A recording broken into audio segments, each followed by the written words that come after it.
According to a Washington Post poll in 2018, 52% of Americans believed that the Civil War was about slavery, while 41% of Americans believed that the war was caused by other reasons. Today, we hear that the Civil War was about states' rights, that the federal government was being tyrannical.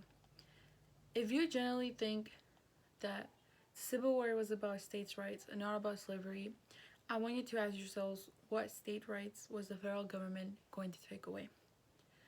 And fun fact, the southern states during this time did not like what the northern states passed laws to protect runaway slaves. Funny how they claim to have fought because they didn't want the federal government interfering in their states' rights, but used the federal government to interfere with northern states' rights. In my speech today, I would tell you why slavery was the main driving force behind the Civil War. Everyone knows the basics of the Civil War. Lincoln came into power and the southern states seceded from the Union, and a 4-year war broke out to save the Union. And during the war, Lincoln freed the slaves with the Emancipation Proclamation and then with the 13th Amendment. This is all true. But why would the southern states leave it when Lincoln became president? Lincoln was known that he did not want to spread slavery into the territories, something the South wanted to expand. People who claim that Lincoln didn't want to end slavery and actually wanted to bring the South back with its slaves, like Lincoln said during the beginning of the war, to bring back the South. But don't forget, it was the South who started the war because they didn't like that northern states had more influence and knew that the federal government could push for abolition. Now, if you're still saying no way the Confederacy wasn't fighting for slavery, let me tell you this. After the southern states seceded from the Union, most of the southern states in their Declaration of Secession did mention slavery as the main driving cause for their secession.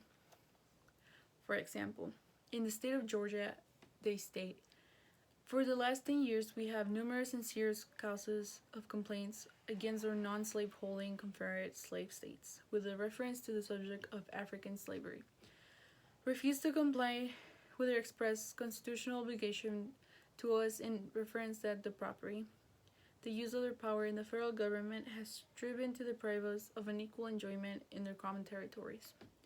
Basically, Georgia in the first paragraph is talking about how the federal government is trying to deny them of their property and not letting them spread slavery into the new territories. Another state that makes slavery the main cause of their secession is Mississippi. They state, "Our position is truly identified with the institution of slavery." Other states who also gave slavery as their main reason why they were leaving the Union include South Carolina, Texas, and Virginia. And if you really want to feel sick, read the Texas Declaration of Secession, which was the worst out of all the four.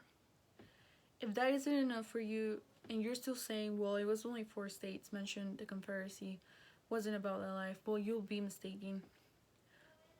Did you know that the Confederate Constitution was identical to the US Constitution, except theirs had several sections supporting slavery, and the most infamous one that proves that the South seceded from the Union because of slavery is this article, which you can find in the Confederacy Constitution, Article 1, Section 9.4, which reads, "No bill of attainder ex post facto law, or law denying or impairing the right of property in Negro slaves shall be passed." If you're confused by what that means, it basically means that Congress is prohibited from making slavery illegal, meaning if the South would have won, slavery would still be legal. Because, ironically, the southern states are known to say, "Leave our Constitution alone, it is my right." One last piece of evidence was when the Union was about to win the war. The South wanted to end hostilities and wanted to rejoin the Union with their slaves, but they would not be allowed as the 13th Amendment was on the verge of being passed, and slavery was to be left in the past. In conclusion, I know a lot of you don't like to think that their great-grandparents were fighting to keep the institution of slavery.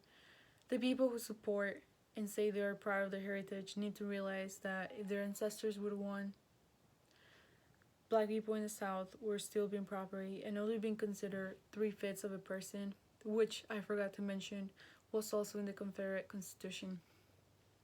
If you grew up thinking that the South wasn't fighting to preserve the institution of slavery, I really won't change your mind, but I hope I at least made you question it. and realize that yes, they were fighting for states' rights, but the states' right to oppress. Thank you.